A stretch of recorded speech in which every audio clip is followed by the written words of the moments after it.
السلام علیکم ورحمۃ اللہ وبرکاتہ۔ ناظرین کرام، وہ کون سے وقت ہیں جس میں بسم اللہ الرحمن الرحیم کا پڑھنا حرام ہے؟ ہم یہ تو جانتے ہیں کہ بسم اللہ الرحمن الرحیم پڑھ کے ہر کام کو شروع کرنا چاہیے۔ جس کام سے پہلے بسم اللہ الرحمن الرحیم پڑھ لیا جائے تو اس کام میں اللہ تعالیٰ برکت عطا فرماتا ہے، اللہ کی مدد نازل ہوتی ہے۔ لیکن وہ کون سے کام ہیں جس سے پہلے بسم اللہ پڑھنا گناہ ہے؟ آپ گناہ گار ہوں گے بسم اللہ پڑھنے سے۔ دیکھیے، اگر کوئی شوہر ہے، وہ بیوی کے ساتھ ہم بستر ہونا چاہ رہا ہے، تو اس کے لیے یہ ضروری ہے نا کہ جیسے ہی کوئی شوہر بیوی کے کمرے میں انٹری کرے، داخل ہو اس نیت سے کہ ہمیں بیوی سے ملاقات کرنا ہے، ملاقات خاص کرنا ہے، تو وہ کمرے میں داخل ہوتے ہی بسم اللہ الرحمن الرحیم پڑھ لے۔ لیکن اگر اس نے وہ بیوی کے قریب ہو گیا ہے اور وہ بیوی سے لطف اندوز ہونے لگا، تو اب اس کو چاہیے کہ وہ بسم اللہ الرحمن الرحیم نہ پڑھے۔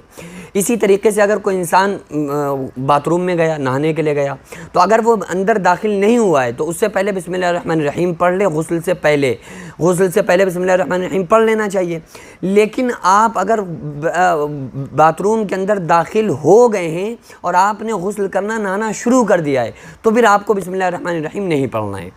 اسی طریقے سے اگر کوئی انسان کوئی جوا کھیل رہا ہے، یا سٹہ لگا رہا ہے، یا کوئی حرام کام کر رہا ہے، سود لے رہا ہے، لوڈو کھیل رہا ہے، کیرم کھیل رہا ہے، تو ان کاموں سے پہلے اگر کوئی انسان بسم اللہ الرحمن الرحیم پڑھ رہا ہے تو یہ حرام ہے، جائز نہیں ہے۔ تو میں دو لفظوں میں اگر اس بات کو کہوں تو وہ یوں کہوں کہ ہر نیک کام شروع کرنے سے پہلے بسم اللہ الرحمن الرحیم کا پڑھنا ضروری ہے، اور ہر برے کام سے پہلے بسم اللہ الرحمن الرحیم پڑھنا جائز نہیں ہے۔ کیونکہ بسم اللہ الرحمن الرحیم کا مطلب کیا ہے؟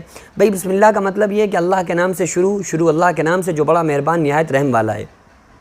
اب کوئی انسان بیڑی پی رہا ہے، سگریٹ پی رہا ہے، وہ کہا بسم اللہ الرحمن الرحیم، تو بھائی اللہ نے اس کی اجازت ہی نہیں دی ہے نا، تو اس کی جب پینے کی اجازت نہیں ہے تو ایک تو آپ حرام کام کر رہے ہیں، اور پھر اس کی نسبت کر رہے ہیں اللہ کی طرف، یعنی کہ یہ کام حرام کر رہے ہیں اور پھر شروع اللہ کے نام سے کر رہے ہیں، تو بھائی یہ جائز کیسے ہوگا؟ ہاں، کھانے سے پہلے آپ بسم اللہ پڑھیں، پانی پینے سے پہلے بسم اللہ پڑھیں۔ اب پانی سے پہلے بسم اللہ الرحمن الرحیم پڑھنا سنت ہے۔ اب آپ کوئی انسان پی رہا ہوگا، بسم اللہ الرحمن الرحیم کر کے وہ شراب پیے تو کہاں سے جائز ہوگا؟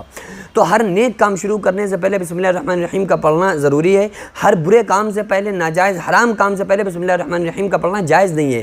لہٰذا ان چیزوں کا ہمیں خیال رکھنا ہے، خصوصی طور پہ کہ ہم باتھ روم میں داخل ہو جائیں، انٹری کر چکے ہیں، اس کے بعد ہمیں بسم اللہ نہیں پڑھنا ہے۔ غسل کرنا ہم نے شروع کر دیا، اس کے بعد ہمیں بسم اللہ نہیں پڑھنا ہے۔ کوئی شوہر بیوی کے ساتھ ملاپ کرنے لگا ہے، اس کے بعد اسے بسم اللہ الرحمن الرحیم نہیں پڑھنا ہے۔ تو ان چیزوں کو جو بسم اللہ کو پڑھیں، خاص خیال رکھیں کہ یہ باتھ روم میں انٹری کرنے سے پہلے پڑھ لیں، غسل شروع کرنے سے پہلے پڑھ لیں، وضو کرنے سے پہلے ہمیں وہ دعا پڑھنا ہے، بسم اللہ العظیم الحمدللہ علی دین الاسلام۔ تو یہ چیزیں جب ہم کسی کام کو شروع کر دیں، اس کے بعد پھر ہمیں بسم اللہ الرحمن الرحیم نہیں پڑھنا ہے، بلکہ اس کے پھر دوسرے آپشن ہیں۔ ہر نیک کام کے شروع کرنے سے پہلے آپ کو بسم اللہ الرحمن الرحیم کا پڑھنا آپ کے لیے ضروری ہے۔ تو ان چیزوں کو ہمیں سیکھنا چاہیے، ان چیزوں پہ ہمیں غور و فکر کرنا چاہیے، تاکہ ہمیں معلوم ہو کہ بسم اللہ الرحمن الرحیم تو پڑھنا چاہیے، لیکن کہاں پڑھنا چاہیے، کہاں نہیں پڑھنا چاہیے۔ اس سے کیا ہوگا کہ ہمارے ہر نیک کام شروع کرنے سے جب ہم پہلے پڑھیں گے تو اللہ کی مدد ہمارے ساتھ ہوگی، اللہ کی برکتیں ہمارے ساتھ ہوں گی، اللہ تعالیٰ اس